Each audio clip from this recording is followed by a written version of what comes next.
وبه نستعين على أمور الدنيا والدين. الصلاة والسلام على أشرف الأنبياء والمرسلين وعلى آله وصحبه أجمعين. أشهد أن لا إله إلا الله وحده لا شريك له وأشهد أن محمدا عبده ورسوله. أما بعد.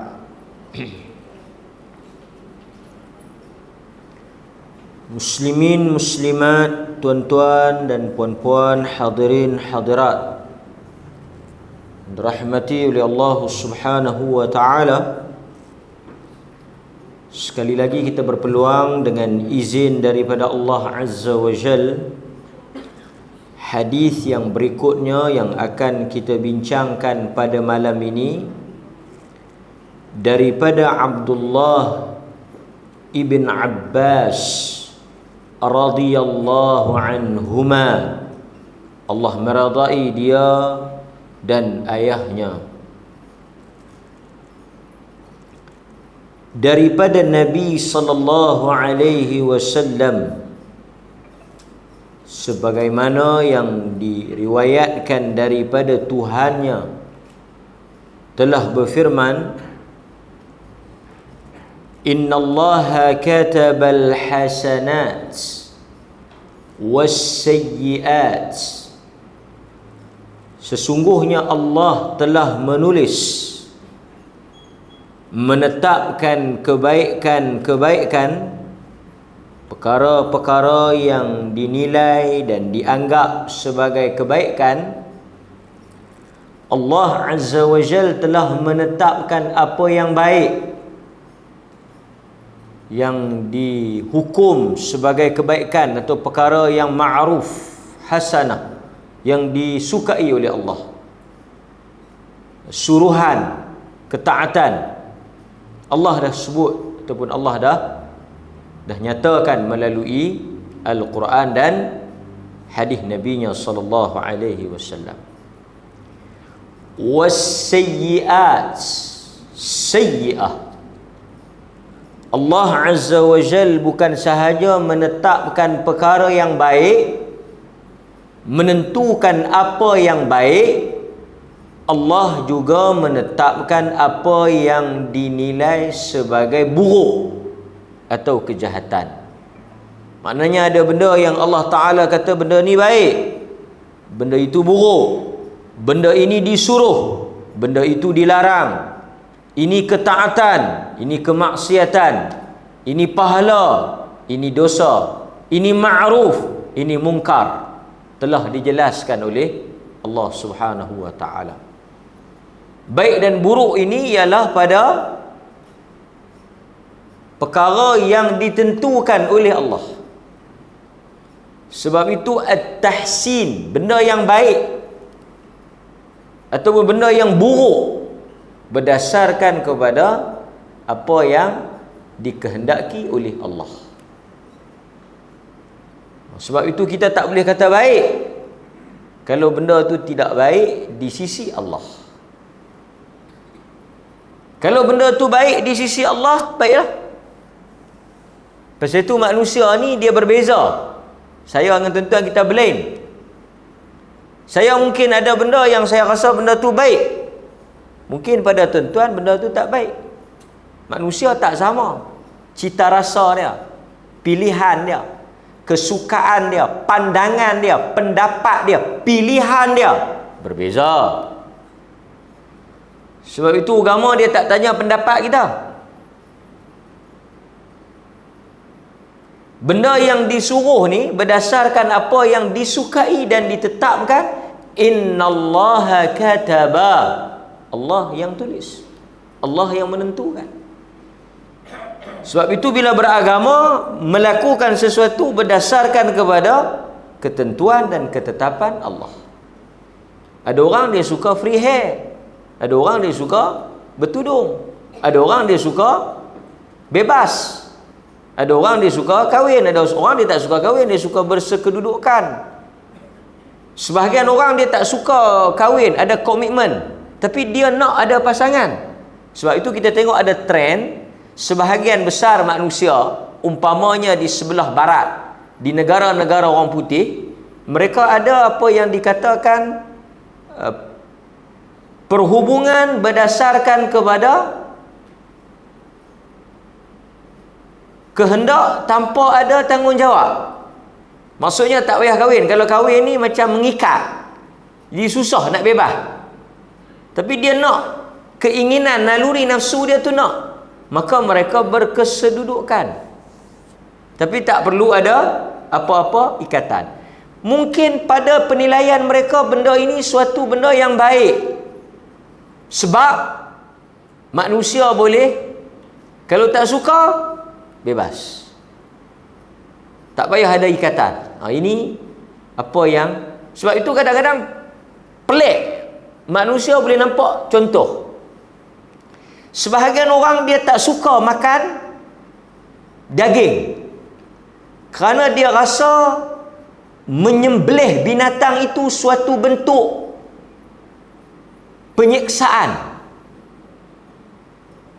Sebab itu bila kita mari hari raya Aidil Adha, korban Yaumun Nahar, kan, digambarkan orang Islam ni macam rakus lah, kan, sembelih binatang banyak-banyak ni, pesta. Jadi ada orang dia tak makan daging, bukan kerana dia tak lalu ke apa, tapi dia rasa sembelih binatang tu zalim. Bagi dia, dia tak mau. Jadi tuan-tuan, Allah Azza wa Jal dia nak menyusun manusia ni, kehendak yang dia nak, yang tu yang jadi agama. Pasal itu kita tak boleh beragama berdasarkan perasaan dan pilihan kita. Memang kita tak paksa orang masuk agama, tapi bila dia masuk, dia kena ikut, kan? Baik. Umpamanya banyak benda-benda yang dilarang pada pandangan manusia bagus, kan? Contoh macam riba. Riba ni benda yang menguntungkan pada pandangan manusia. Jadi kalau kita tak ambil, rugilah, kan? Jadi sebab itu Nabi SAW kata, berdasarkan hadis ni telah dijelaskan, thumma bayyana dhalik, kemudian Allah telah menjelaskan apa yang dikatakan baik, apa yang dikatakan buruk, apa yang disukai oleh Allah, apa yang dilarang oleh Allah, apa yang dikehendaki oleh Allah, apa yang dibenci oleh Allah, kesemuanya telah dijelaskan. Sebab itu bila kita nak sandarkan sesuatu pada agama, kita nak kata Allah Subhanahu wa taala menyuruh, menyukai, Allah Subhanahu wa taala menginginkan benda ni, mesti ada sandaran dia lah, kan? Kita nak kata seseorang, contoh, sebagai contoh, kita nak kata satu orang tu suka makan satu benda, mesti ada sebab. Ni contoh untuk kita faham lah. Kita kata sahabat saya ni dia suka makan benda manis, jadi kalau nak bagi apa-apa dekat dia, bagi benda-benda yang manis, gula-gula ke, bubuk yang manis ke, coklat ke, pasal dia suka. Macam mana hang tahu dia suka? Pasal kalau dia keluar dengan aku, dia mesti minum manis, dia mesti makan manis, dan dia tak boleh makan kalau benda tu tak manis. Itu adalah hujah yang menyatakan bahawa kawan dia tu suka benda manis, dan dia kalau orang bagi benda manis memang dia seronok, dan dia tak boleh makan kalau benda tu tawar.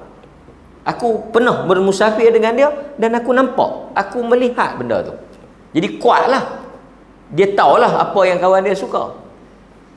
Tapi bila kita berhadapan dengan agama, kita nak sebut kata Allah suka, Allah nak, Allah gembira kalau hamba dia buat benda tu, mesti kita kena tanya daripada mana dia tahu.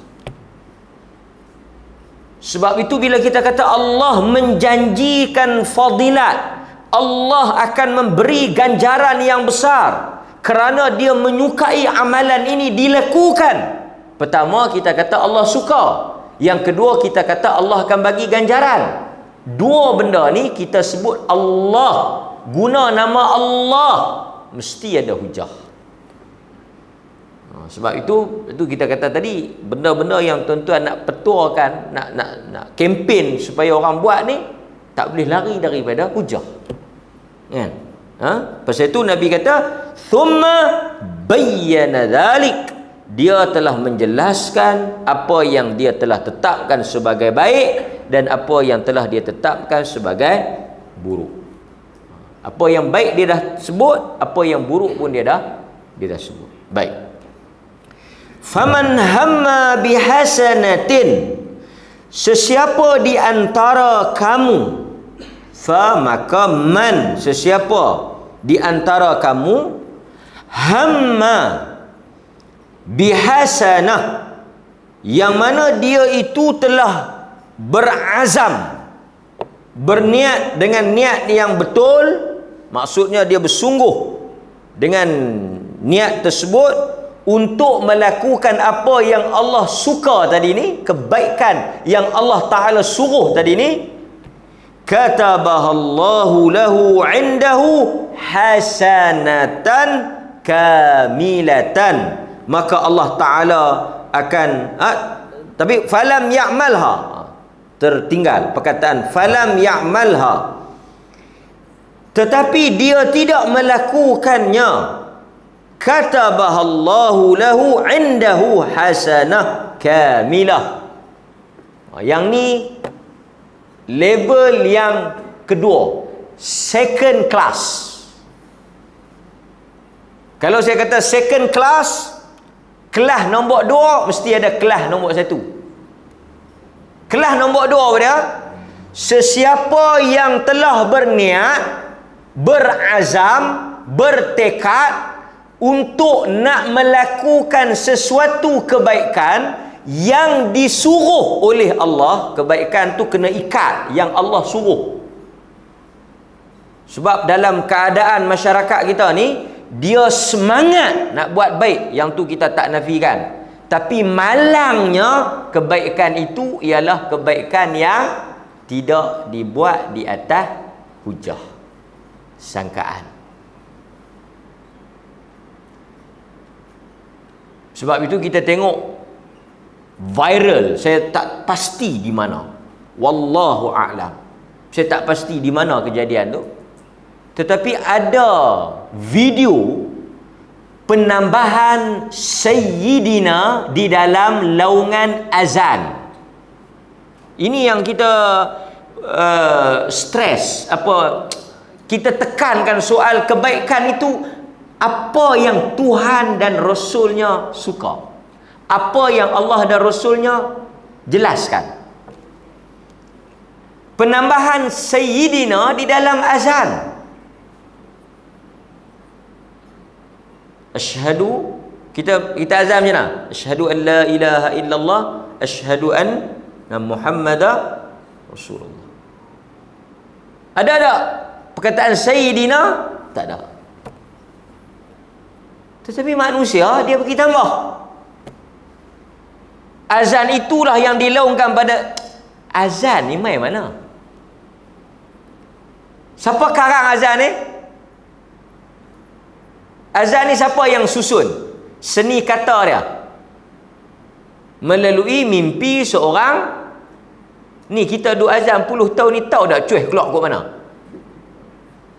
Tuan-tuan, mai mana ni asal usul? Keluar mana ni? Allahu Akbar, Allahu Akbar. Kenapa? Saat lagi yang isyak, Subhanallah. Salah. Ataupun kita tukar, Alhamdulillah. Saya ingat tuan-tuan, ketak masjid ni, terkejut orang. Dia kata, hang dengar apa? Alhamdulillah. Selalu kita dengar Allahu Akbar. Awak dia jadi macam tu ah? Alhamdulillah juga perkataan yang baik. Segala puji bagi Allah. Allahu Akbar, Allahu Akbar, Allahu Akbar, Allahu Akbar adalah lafaz azan yang diajar oleh Nabi. Kalau boleh kita nak tukar, kalau di atas alasan janji baik, banyak juga perkataan yang akbar, Allahu akbar tu Allah Maha besar. Ada juga yang lebih besar, ada juga yang bukanlah lebih baik, ada juga yang baik juga. Seperti apa yang saya kata tadi, subhanallah, alhamdulillah, itu juga pujian bagi Allah. Boleh tak? Tambah sedina. Dia kata baik. Baik itu baik siapa? Soalan kita mudah ya. Baik itu baik siapa? Dia kata Tok Wan aku kata baik. Okey, clear. Baik pada pandangan siapa dia? Tok Wan dia. Tok Wan aku kata baik. Aku tanya Tok Wan aku, tanya ustaz, ustaz kata tak ada dalil. Tanya Tok Wan aku, tak apa.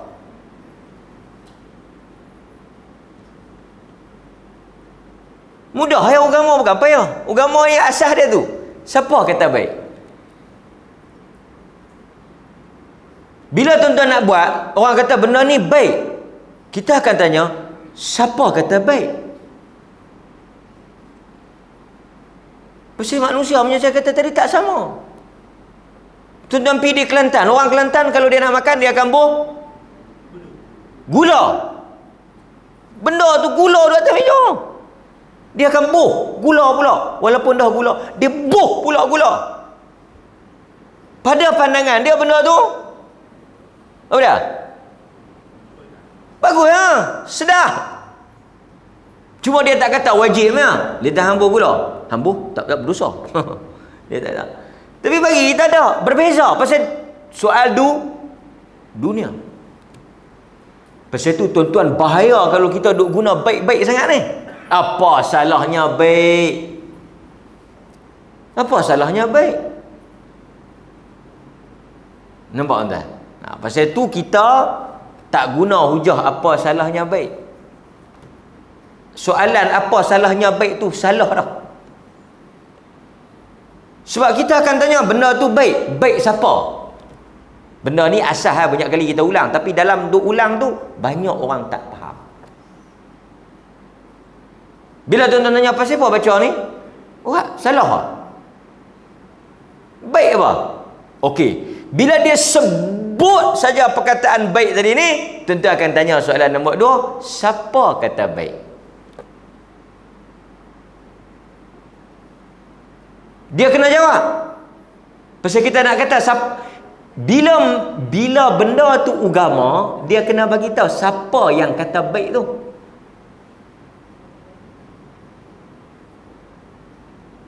Tuan-tuan sembahyang, masuk dalam masjid, sembahyang tahiyatul masjid. Kawan tuan-tuan tak sembahyang. Tuan-tuan pun tegur. Dia kata, hang lain kali kalau masuk dalam masjid, jangan duduk. Hang sembahyang dulu tahiyatul masjid 2 rakaat. Baik, benda ni baik. Benda ni bagus. Dapat pahala. Benda yang hang masuk duduk tadi ni tak baik. Hang masuk duduk terus tak baik, tak bagus. Yang bagusnya, yang baiknya, hang masuk dalam masjid, hang jangan duduk lagi. Hang mayang dulu 2 rakaat. Kita akan tanya, siapa habaq kat hang kata duduk tak bagus, mayang tu bagus? Tuan-tuan akan tanya. Siapa yang habaq kat hang kalau masuk mayang 2 rakaat tu lebih baik? Baik, bagus. Kita akan kata Nabi sebut. Nabi yang kata baik. Yang hang duduk tu tak bagus. Duduk terus tak mayang tu tak bagus. Semayang dulu baru duduk, yang tu yang bagus. Siapa habaq? Nabi habaq. Okey, terima. Boleh? Macam tu ya. Apa salahnya baik? Apa salahnya baik? Baik pada siapa? Pasal itu dalam hadis ni dia kata, thumma bayyana dhalik. Nabi SAW menjelaskan. Baik. Kemudian satu orang dia telah niat nak buat kebaikan. Dia telah niat nak buat kebaikan. Baik. Tapi masalahnya apa? Falam ya'malha, dia tidak melakukannya. Nah, yang ni second class.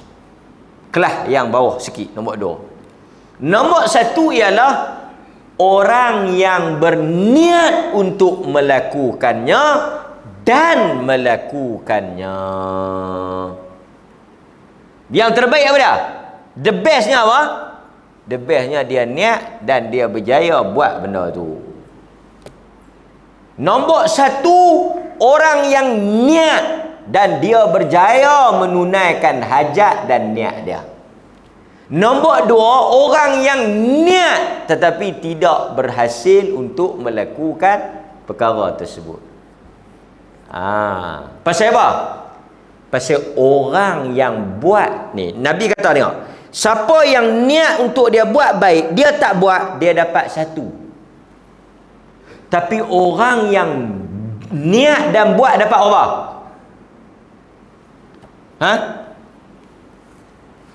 Siapa niat, dia tak buat, dapat 1.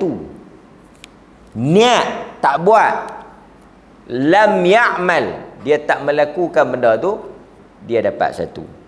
Tapi kalau dia niat dan dia buat, dia dapat berapa? Minimum marks. Dia dapat apa? Starting from 10. 10. Kan Nabi bagi tahu, setiap kebaikan itu dibalas dengan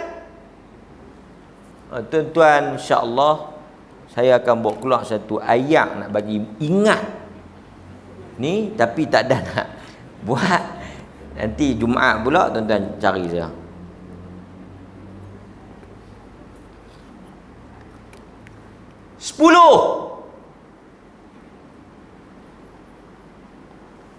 Alif lam mim. Berapa? Berapa? 30. Yang dapat 10 tu siapa? Yang dia niat dan dia buat. Yang dapat 1 ni, yang niat yang tak buat. Falam ya'malha hasanah kamilah. 1 penuh. Tapi kalau dia niat dan dia buat 10. Bukan 10. 10 tu minimum. Sampai berapa? 10 sampai berapa? 700 lebih. Pahala yang kita, kalau kita tuan-tuan, contohlah tuan-tuan niat nak bagi RM5 dalam masjid. Tuan-tuan pun niat daripada petang tadi nak bagi RM5 dalam masjid. Tuan-tuan main-main, seluk pakit kanan, seluk pakit kiri, seluk atas, pakit belakang semua, tak ada. Allah. Silap baju pula. Satu.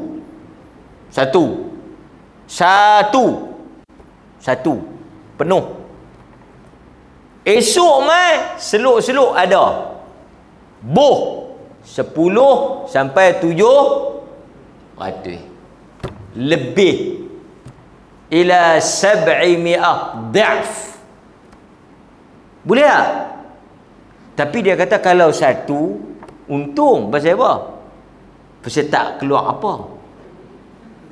Tapi kalau 10 sampai 700 lebih tadi, besar lah, tapi macam rugilah sikit kan keluar. Faham tak? Dapat. So 10 sampai 7, tu makam yang pertama. Makam yang kedua yang niat tak buat.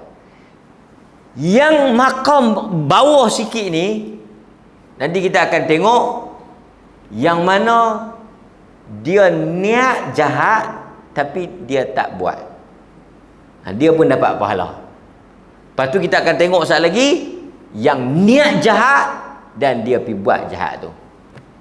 So ada orang dia niat baik dan dia berhasil buat baik tu.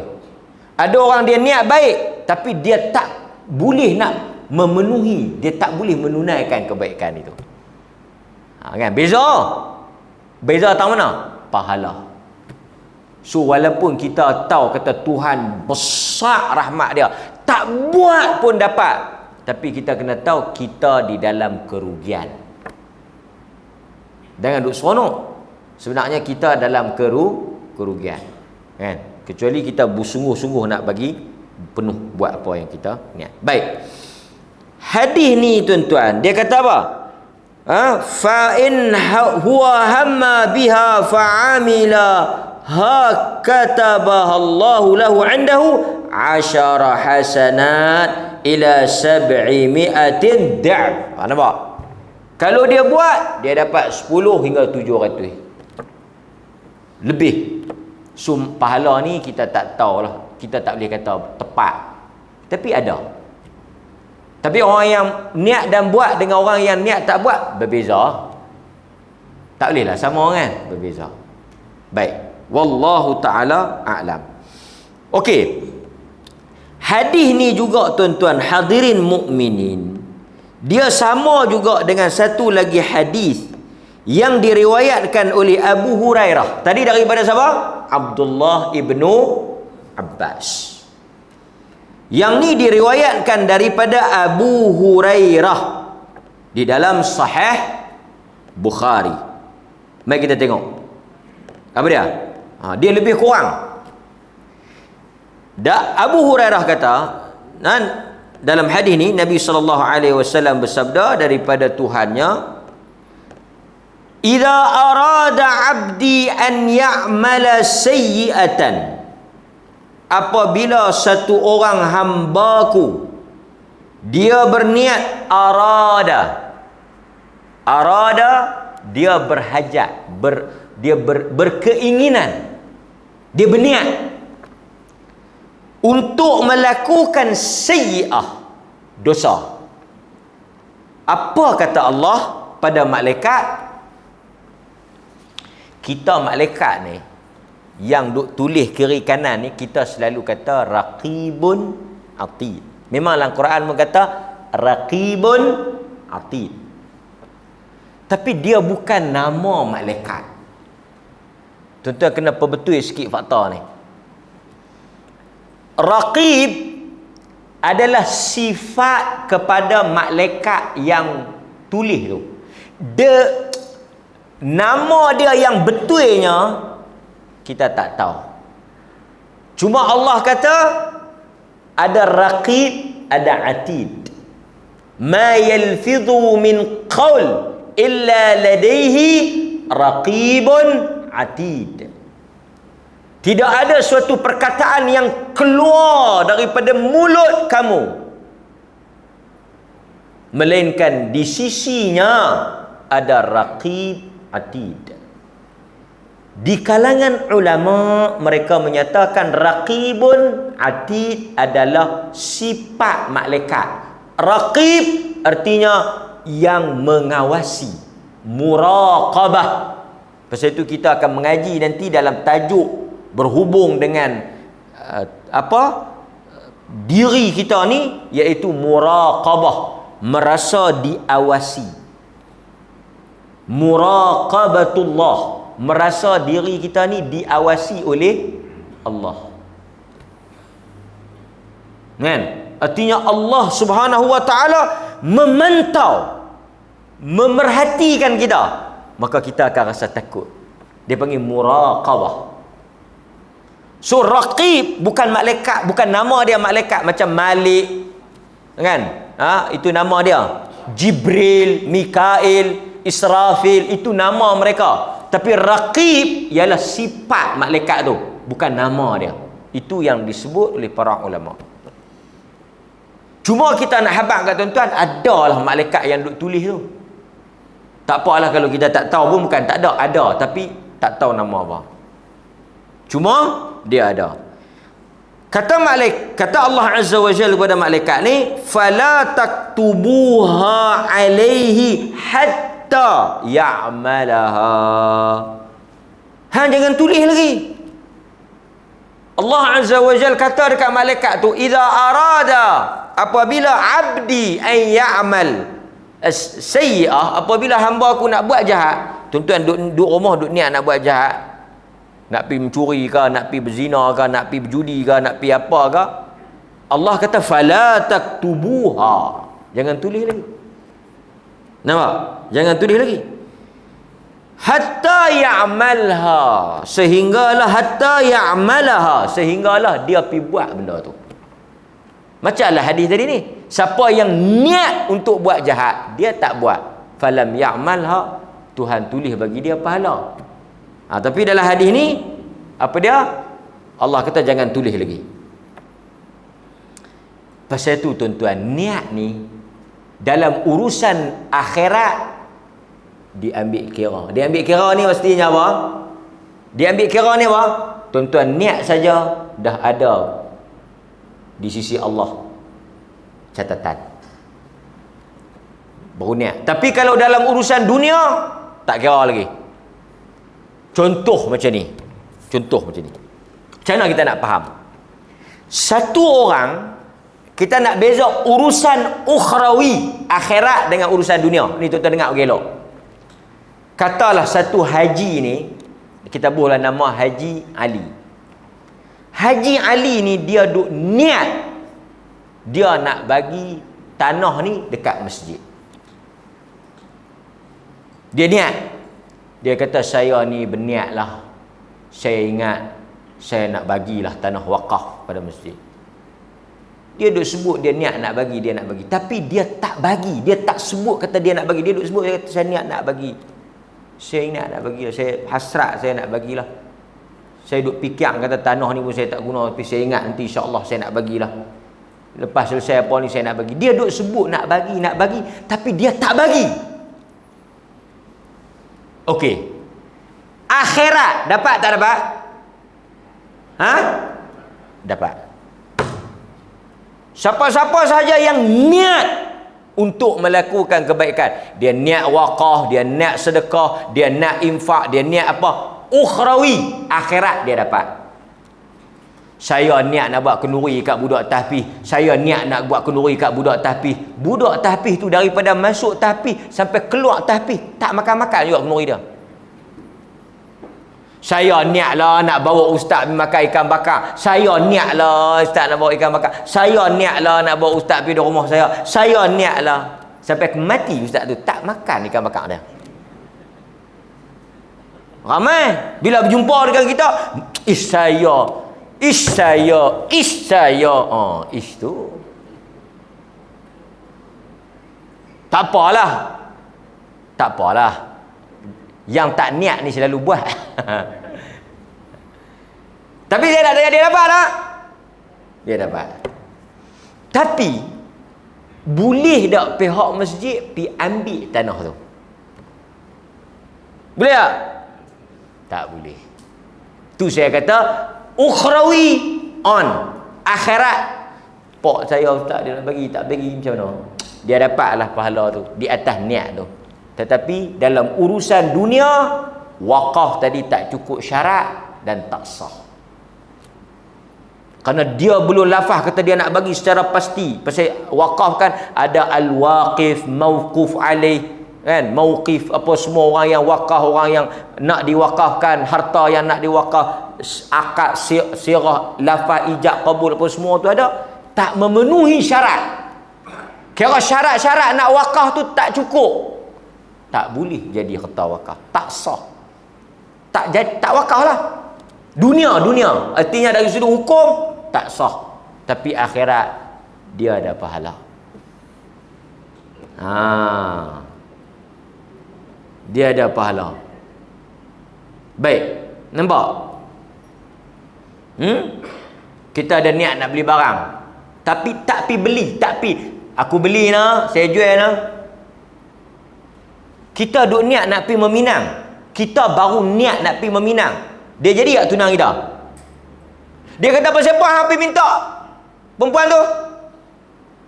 Aku pergi, aku tanya dekat dia, tak ada siapa minta dia. Aku minta. Hei, hang cermat sikit. Aku dah memang duk rancang dah nak pergi lepas raya Cina ni. Ui. Mana? Itu niat dia, tapi dari sudut tindakan, urusan hukum hakam dihukum berdasarkan dia tu faham? Bukan berdasarkan hukum hakam ni, bukan satu orang niat nak sembahyang. Saya nak semayang, saya nak semayang, saya nak semayang, saya nak semayang. Semayang tak? Semayang tak? Tak. Dia kena Allahu Akbar, Sami Allahu, baru jadi. Sebab itu dalam urusan duniawiyah, dia mesti berdasarkan tindakan, lafaz, sebutan, bayang, apa semua tu baru kita kira. Tapi takat niat ni, pahala dapatlah, akhirat dapat, syurga apa semua dapat. Tapi dia tak jadi. Boleh? Baik, kita sambung. Jadi Nabi kata apa dia ni? Allah Azza wa Jalla kata fala taktubuha alaihi hatta ya'malaha. Fa idza 'amilaha, kalau dia pi buat sungguh benda tu. Kalau dia pi buat sungguh benda tu. Faktubuha bimithliha. Barulah tulis satu. Mithliha artinya tulis satu. Bila yang tulis ni? Bila dia pergi buat. Sekejap lagi kita akan tengok ada sebahagian pandangan dia kata malaikat angkat pen tahan 6 jam selepas dia buat. Ada satu dalam sebahagian pandangan dia kata bila sebahagian riwayat kata bila kita buat dosa, tuan-tuan buat dosa, malaikat angkat tau. Dia tulis dah lagi? Tak. Pasal apa dia tak tulis agak-agak? Tuan-tuan dah buat dah. Pasal apa dia tak tulis? Ada sebahagian riwayat kata lagu tu. Sebahagian alasan dia tak tulis tahu sebab apa? Sebab boleh jadi macam ni. Tuan-tuan buat, diikuti dengan istighfar. Artinya, tunggu. Tuan-tuan buat, dia tunggu. Tak ada can dia ni memang keras hati. Tulis. Sebab manusia bila dia buat kadang-kadang astagfirullah, astagfirullah, astagfirullahalazim. Tak tulis. Dia off record. Maksudnya tak masuk buku, tak ada rekod. Tapi tuan-tuan ni usah hati. Kalau dia tulis boleh padam. Ini undang-undang kanda yang buat. Dan saya nak abangnya, kalau dia tulis pun boleh padam tak? Boleh padam dengan apa? Dengan taubat, istighfar, amalan kebaikan boleh. Artinya Allah Ta'ala ni rahmatnya dia tak terus tulis. Kalau dah ditulis pun boleh dipadam dengan istighfar dan taubat. Tu yang kata dosa tadi. Baik. Wa in tarakaha min ajli, kalau dia niat lepas tu dia nak pi buat, jangan tulis lagi. Lepas tuan-tuan, ada orang kadang-kadang bila dia nak pi buat, dia meninggalkan benda tu di atas dua sebab. Dia tak jadi buat, dia cancel di atas dua sebab. Satu, dia cancel pasal apa? Spoil. Potong steam. Pipi apa? Nak curi tak ada apa. Ish, dia kata depa ni betul-betul sui betul ya. Tak ada apa. Dia pun balik. Yang ni dia meninggalkan kerana bukan pasal Tuhan lah. Pasal itulah hadis ni dia kata wa in tarakaha min ajli. Siapa-siapa yang niat jahat dan dia meninggalkan kejahatan itu kerana takutkan aku. Insaf. Hang buat tak lagi? Tak lagi tu imam. Pasal apa hang tak jadi buat? Saya tiba-tiba teringat neraka, saya takut.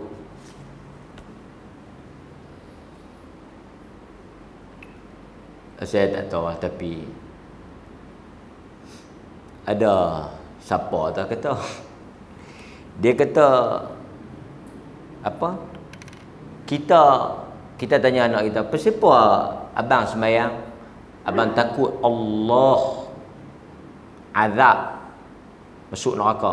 Kita kena ajak anak-anak kita buat satu benda kerana takutkan Allah. Biar pasak dalam kepala otak dia ni Allah. Siapa yang apa dia ni? Tengok satu video budak Arab tu. Satu video budak Arab, astagfirullah, astagfirullah, astagfirullah. Ayah dia tanya, pasal apa ni? Pasal apa ni, apa kau buat? Dia kata dia telah cakap apa? Bahasa ammi, bahasa yang tak elok lah dengan mak dia. Patut dia cakap elok-elok dengan mak dia. Bukanlah dia tengking apa.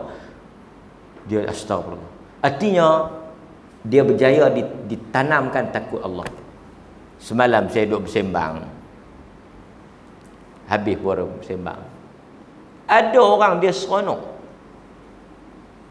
Dia kata apa?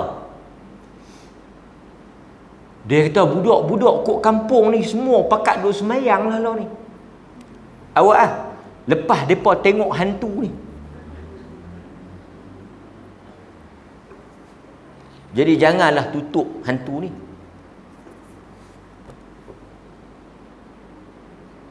Tuan-tuan boleh terima? Payah nak suruh anak cucu mayang buat patung hantu ni buh dalam bilik. Hang kalau main game hang tengok hantu ni tokok hang.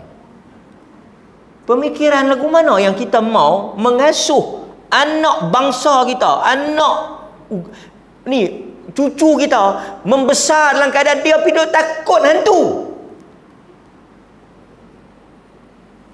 Kita dalam duk tekankan akidah tauhid, mengesahkan Allah, boleh pergi duk kempen. Jaga. Kita pun tak ajar kan? Jaga. Apa balik malam apa tengok atas pokok tu. Mata merah ke apa. Apa balik sayup-sayup, tumpang motor apa. Ini semua khurafat. Dia kata bagus juga tumpang, kalau hak segak kita bawa balik terus. Kalau tak segak kita tak tepi jalan. Dia buat macam main gitu ya. Pasal itu kita kesilapan besar dalam tarbiyah anak-anak ni bila kita yang jadi punca duk ajak nak buat apa? Gempak dengan hantu. Maka dia besar pun takut dengan hantu. Apa-apa gempak hantu, apa-apa gempak hantu. Dia pun tak lah kali Tuhan pun dia tak takut, hantu dia takut lebih. Dia kata hang kalau tak sembahyang, Allah Taala buh dalam neraka. Dia tak mangkit mayang. Tiba-tiba kita kata, hang tak mayang lagi, hang tengok apa mai duk tepi hang. Mangkit mayang tu. Apa ini kita punya salah asuhan ni. Tidur kan nu, tengok atas apa nu, tengok atas apa nu. Dia nak bagi cucu dia tidur, dia duduk tangguk tak mau tidur. Tengoklah atas apa. Budak tu pun besar. Apalah rumah aku apa. Ini tuan-tuan kita kena mengaku. Baik. So wa idza arada an ya'mala hasanatan falam ya'malha faktubuha lahu hasanah. Siapa yang ada niat hamba aku nak buat baik dia tak buat ni, tulis bagi dia kebaikan. Kebaikan niat tu. Niat pun dapat pahala. Fa idza amilaha faktubuha lahu bi 10 amsalha ila 700. Tapi kalau dia buat apa yang dia niat, maka dia dapat 10 hingga 700 lebih. Tu dia punya maksimum 700 da'af lebih. Kan? Hadis riwayat Imam Muslim. Baik, kita ambil lagi satu hadis. Kita ambil satu lagi hadis juga diriwayatkan oleh Imam Muslim daripada Abu Hurairah radhiyallahu an. Apa dia hadis ni? Qala Allah azza wa jalla, "Idza tahaddatha 'abdi bi an ya'mala hasanatan fa ana aktubuha lahu hasanah ma lam ya'mal." Apabila hamba-Ku tahaddatha, dia ada keinginan, dia nak buat baik tetapi dia tak buat, aku menulis baginya satu kebaikan. Ni sama lah dengan hadis yang kita baca nombor 1 dengan nombor 2 tadi, sama kan? Fa idza amilaha fa ana aktubuha bi 10 amsalha. Kalau dia buat, aku tulis 10 ke atas.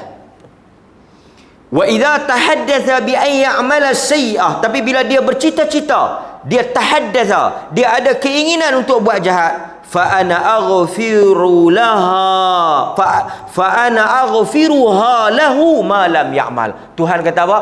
Siapa yang cita-cita dia nak buat jahat, dia tak buat, aghfiruha, aku ampun.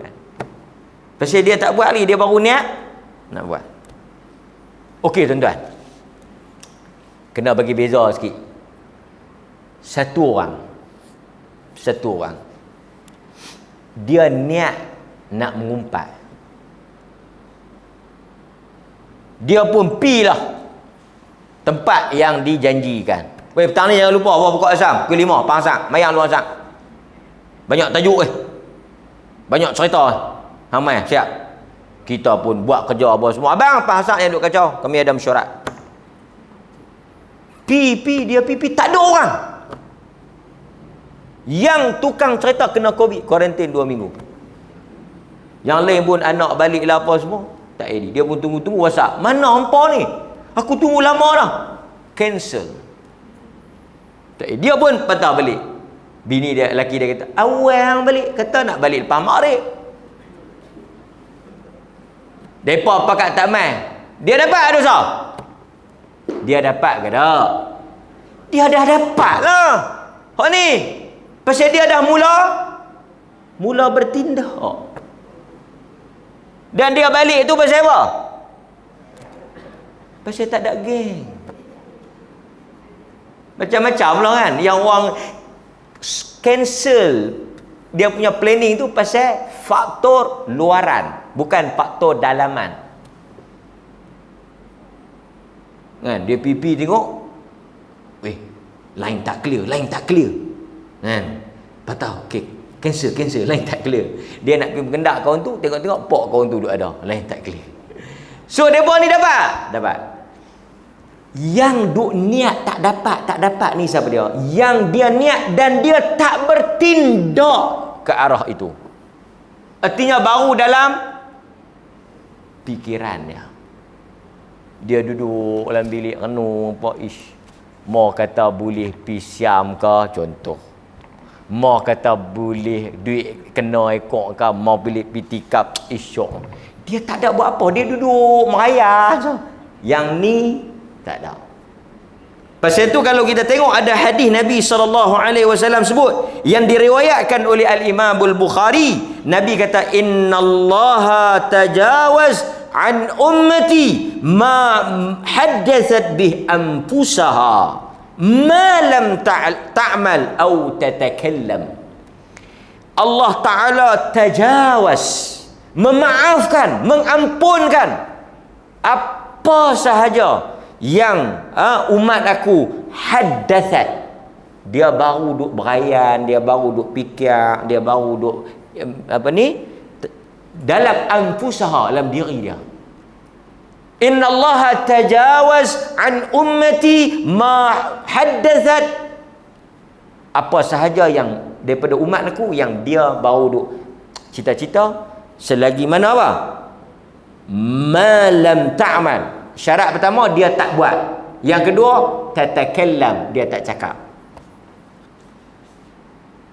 Syarat dia tak buat dan dia tak cakap. Tapi kalau buat separuh jalan cancel. Yang ni kena tengok. Pasal apa hang patah balik? Saya pipi buat jahat tu dengar azan. Saya pipi orang bang. Insah. Tak edit. Takut saya patah balik, hang dapat pahala. Pasal hang patah balik? Kata hang nak pergi mencuri rumah tu. Depa habaq kata dia pergi KL. Clear lah, saya boleh lah pergi mencuri. Lepas tu tengok kapal terbang delay. Dia pergi esok. Jadi esok lah saya pergi mencuri. Ni tak edit lah pasal depa duk ada hari. Dia dapat apa ni? Dia ni dapat apa? Dia dapat apa ni? Pipi orang. Patutnya mereka tu tak ada dah di rumah. Tentu pipi ada. Dia dapat apa ni? Dia dapat dosa. Sebab dia dah bertindak. Dan dia membatalkan tindakan dia itu kerana apa? Bukan kerana Allah. Tapi kerana faktor lain. Jadi tuan-tuan, siapa yang tak boleh kita kata jadi tak edit. Elok ni band pencegah maksiat mai. Elok kami check in ya, kan? Tak ada nak buat apa lagi, depa ketuk pintu. Lepas tu tak ada nak buat apa, tak edit. Alhamdulillah. Hampa dapat pahala. Pahala apa? Kan? Dah separuh jalan lah. dapat dosa. Jadi kita kena bagi clear elok. Sat lagi duk habaq lagu tu. Ya, on. Tak. Tak apa, pahala. Tak. Yang ni yang kita bagi jelas. Baik, kita sambung hadis tadi. Dia kata apa? Allah Azza wa Jalla sebut, wa idza tahaddatha bi an ya'mala sayyi'ah, apabila dia berniat untuk nak melakukan kejahatan, fa ana aghfiruha, dalam keadaan dia belum lagi mengerjakannya, maka apa yang Allah Azza wa Jalla buat, fa ana aghfiruha lahu ma lam ya'mal, aku ampunkan apa yang dia belum buat. Fa idza amilaha fa ana aktubuha lahu bimithliha, tapi kalau dia buat juga dia dapat satu. Rahmat Allah Taala ni. Hak yang baik tadi dia bagi 10. Hak yang jahat ni dia bagi 1 je. Lepas tu esok ni dia akan timbang hak baik dengan hak jahat. Mana lagi berat? Tuan-tuan bayangkan 1 10, 2 20, 1 1 2 2, 20. Yang ni kita buat dapat 20, yang ni kita buat dapat 2. Lepas tu dia kata pula fa amma man thaqulat. Artinya apa? Tang tu kata para ulama, rahmat Tuhan nak bagi masuk. Kita azan ni sekejap lagi saya buat kesimpulan hadis ni. Wallahu taala a'lam.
Okey, bismillah. Tuan-tuan, sedikit saya nak buat kesimpulan. Kebaikan yang Tuhan nak bagi pahala ni, kebaikan yang macam kejahatan tadi. Tadi kita kata kejahatan tadi, tuan-tuan clear? Kejahatan yang sudah diniatkan, dirancang dan telah bermula tindakan itu, maka yang tu yang Tuhan kira. Yang jahat lagu tu. Samalah dengan kebaikan. Artinya kebaikan itu mesti kebaikan yang sudah bermulanya rancangan dan tindakan itu. Sesiapa yang nak pergi umrah haji contoh, dia telah mula menyimpan duit, dia telah mula menabung, dia telah mula mendaftarkan diri dia apa semua. Artinya dia telah niat dan telah bertindak. Artinya azam dan tekad. Yang tu yang Tuhan bagi pahala walaupun dia tak buat tu. Sekadar duduk, lagu tu jenuh pahala. Dia duduk atas kerusi rumah dia, dia bersandar, aku nak pergi Mekah, aku nak pergi mayang, aku nak pergi Kelah, aku nak puasa, aku nak sedekah. Abang dah buat apa tu? Aku duk sebut niat. Sebut dapat. Ui, banyak ah. Aku nak wakaf, aku nak duk sebut. Tak berhenti sejam. Ui, kalau sejam tuan-tuan berapa puluh niat dia sebut. Habis dia sebut tu, dia start motor pergi kedai, dia tarik tu. Yang ni kira guna. Pasal tu ada yang jenis ajaran, saya tak tahulah, mungkin dia baca hadis ni tapi dia tersilap memahami hadis ni. Yang geng ajaran niat yang penting, niat.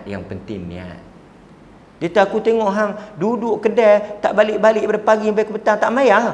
Hang tak tahu aku nak keluar mai kedai ni aku dah niat dah. Hang niat apa? Aku niat dah nak mayang. Lepas tu hang tak mayang pun.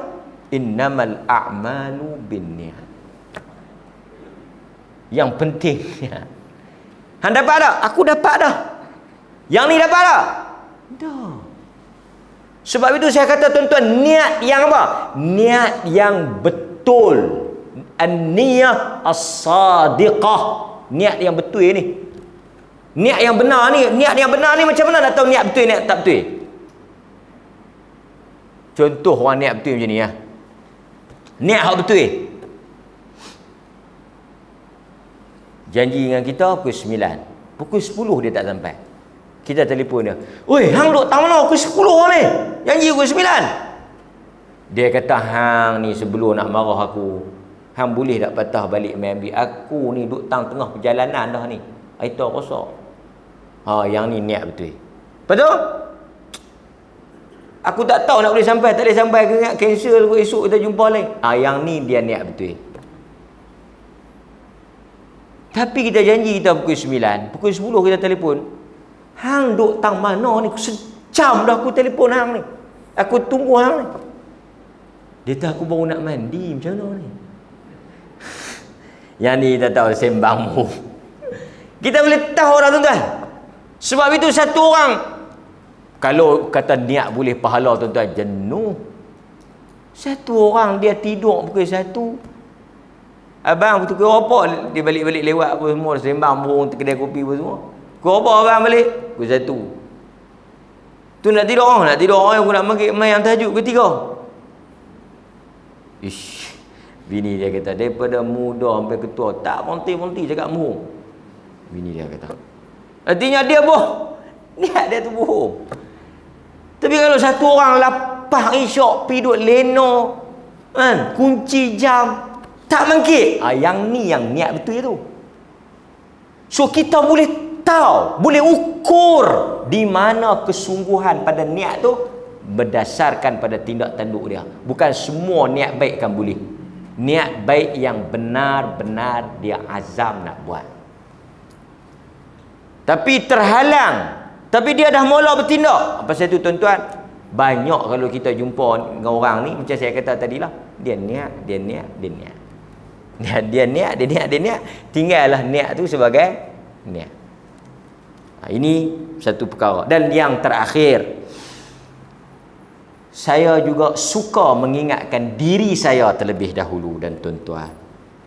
Perbetulkan niat kita. Ni kadang-kadang sebahagian orang diajak, baguslah. Tapi niat ni tak betul. Tuan-tuan yang berniaga ni, pertama, belalah anak yatim. Dermalah kat tahfiz. Apa lagi? Mayanglah duha.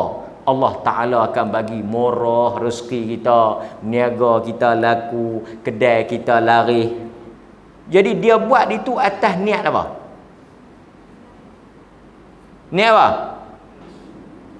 Dunia. Duit ni dunia ke akhirat. Subuh tak tahulah mayang ke tak, tapi duha tak tinggal. Sebab apa? Coach tak coach. Bukan coach bola ni. Ni lah ni tuan-tuan, dalam dunia orang berniaga ke apa, dia ada sipu dengan coach. Tuan-tuan nak berniaga masuk apa? Kursus coach. Saya pun boleh jadi coach. Walaupun saya tak berniaga apa atau berniaga tak apa nak berjaya, boleh jadi coach juga. Saya cakap pandai sikit, coach lah. Coach. Okey, tips-tips kita. Yang pertama, kita nak bagi kedai kita, perniagaan kita laku, tolong jaga mak ayah kita. Ya, coach, gaya coach ni. Coach. Siapa yang jaga mak ayah, rezeki murah. Dia pun balik terkejut mak dia. Dia tak mau mandi, main nak pergi bagi mandi, aku boleh mandi ke diri. Hang ni pasal apa? Buang tabiat ke apa? Coach kata kalau kita buat baik dengan mak kita, meniaga laku. Nampak? Dunia tu. Pasal tu ada orang semayang kerana dunia. Orang buat baik kerana dunia. Pasal apa yang hang duk derma kat atas ni? Ustaz kata bila kita bagi 10, Allah akan bokmai 100. Aku ni nak masuk projek ni, aku ni nak launch produk baru ni. Produk baru aku. Jadi nak bagi laku produk baru aku ni, aku nak pergi duk jamu orang masjid. Ustaz kata sedekah. Semua itu bermatlamatkan keuntungan dunia. Pasal itu kita bukan semayang. Pasal apa mayang duha? Kerana Allah. Kita bukan mayang duha kerana nak berniaga. Jadi orang yang tak berniaga ni pergi mayang duha buat apa? Yang pencen dah memang pencen ni mayang duha 20 rakaat pun pencen tak tambah. Awak kerajaan baru pencen aku jadi 3,000. Bukan hang mayang duha. Ada orang kadang-kadang dia ajak orang. Memang bagus. Memang dari satu sudut bagus. Rajin semayang, rajin sedekah, baik dengan mak ayah, bagi beli kereta besar-besar kat mak ayah apa semua. Pasal apa? Kerana dia nak jadikan mak ayah dia ni sebagai denak untuk dia nak kaut besar dunia. Kita laku, lepas tu dia berniaga-berniaga tak laku. Lepas tu mak dia kata, ni mak nak pergi hospital. Pergi ke dia raya. Mak dia kata, awak abang anak kita tidak cakap baik zakah. Pak dia tanya, pasal apa hang yang buat tidak hang baik sangat ni? Dia kata tak tahu. Coach kata kalau jaga mak, bela mak, bagi mak apa semua, berniaga laku. Ni duk tak laku lah. Karut lah. Pak pikir ke diri ya. Tengok. Ni saya nak sebut ni. Oh, jadi hang pergi bela mak hang ada udang apa? Di sebalik batu. Dunia. Niat tak betul. Kita buat mak ayah kita laku ke tak laku ke, untung tak untung ke. Quran kata wabil walidaini ihsana. Hampa kena buat baik kat mak ayah. Takkan kita buat baik mak ayah kita masa untung, masa rugi kita lawan apa? Derhaka. Takkan kita sembahyang duha masa hari untung, berniaga, saham naik, apa semua, produk baru kita sembahyang. Waktu kita jatuh rugi apa semua kita tak sembahyang duha. Hang sembahyang duha kerana Allah ke kerana duit? Ini tuan-tuan kena hati-hati, jaga-jaga. Jarum iblis cukup halus. So marilah saya menasihatkan diri saya dan tuan-tuan semua, kita buatlah kerana Allah. Soal dia nak bagi, soal nak laku, itu manfaat yang Allah nak bagi. Mayang hari ni tak laku, mayang esok, mayang tak laku, biar api. Nah, ini beware. Kadang-kadang kita tak perasan. Tips-tips macam ni nampak bagus, nampak macam agama suruh, tapi sebenarnya dia bukan buat kerana Allah, tapi kerana habuan dunia. Jadi mudah-mudahan Allah Azza wa Jal, pasal tu ada mereka kata filem tu box office sebab semayang duha, pasal pengarah dia semayang duha tiap-tiap pagi. Kita kata ush, pelik tu box office. Tiba-tiba orang putih buat filem 2 kali box office. Kita pun pergi tanya orang putih tu, apa amalan lah? Amalan saya macam biasa, apa-apa saya minta kat Jesus lah. Kacau kita. Pasal tu dunia tak jadi hujah. Tak jadi hujah. Salat perintah kerana Allah. Nak dapat rezeki itu urusan Allah Taala, kan? Wallahu taala a'lam wa sallallahu ala nabiyyina Muhammad wa ala alihi wa sahbihi wasallam walhamdulillahi rabbil alamin. Assalamu alaikum warahmatullahi wabarakatuh.